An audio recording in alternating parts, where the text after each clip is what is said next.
Wesh la famille, je sais pas si t'as remarqué mais depuis le début de ce confinement, la grossophobie est omniprésente et complètement banalisée. Mais pourquoi est-ce que tout le monde a à ce point peur d'être gros? Partout sur internet, sur YouTube, sur Instagram, on ne voit que des recettes pour s'affiner, des cours de gym pour perdre les 3 kilos du confinement, et surtout des mèmes pas du tout drôles et clairement grossophobes. Déjà que le confinement c'est dur pour une très grande partie d'entre nous, alors tout ça, ça rend la chose encore plus difficile pour les gros. Tu vois, il y a encore quelques mois, j'osais pas trop dire le mot gros parce que j'avais l'impression que c'était un peu une insulte. Puis j'ai commencé à m'intéresser un peu au sujet et j'ai vu 7 épisodes de Sous-Culture sur la thématique des femmes grosses. Et là j'entends une des intervenantes dire ça. Mais il faut appeler un chat un chat. Bien sûr.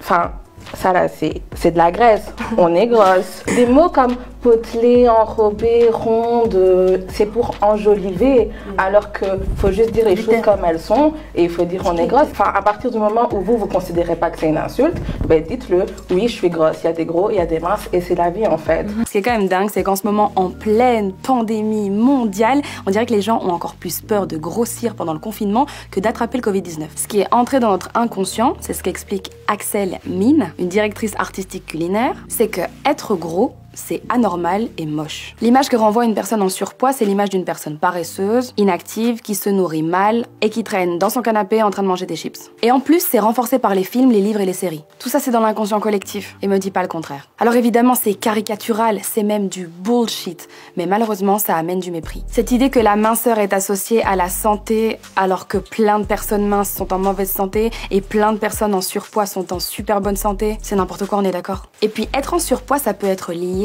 à tellement de facteurs. Et une partie de ces facteurs sont cités sur un très chouette compte Instagram que je te conseille d'aller voir, qui s'appelle Corps Cool. Et là-dessus, on découvre que parmi les facteurs, il y a des troubles du comportement alimentaire, la dépression, les difficultés économiques et sociales, la peur du manque, les traumatismes, les habitudes familiales ou encore juste ton métabolisme. Je sais pas si tu te rends compte, mais la discrimination fondée sur le poids est aussi présente dans notre société que le racisme et le sexisme. Mais contrairement à l'exclusion des noirs, des juifs et des gays, celle-ci, elle est acceptée socialement. C'est le sociologue Jean-Pierre Poulain qui le dit. Et la grossophobie, c'est pas juste le body shaming et les insultes, même si ça, c'est déjà beaucoup. Mais en jetant un œil sur cet Instagram, Corps Cool, on se rend compte qu'il y a aussi la discrimination à l'embauche, l'écart de salaire, la mauvaise prise en charge médicale, le mobilier et les transports en commun qui sont pas du tout adaptés, les ceintures des avions et des voitures qui sont infermables, et même la difficulté de s'habiller en magasin à des prix raisonnables.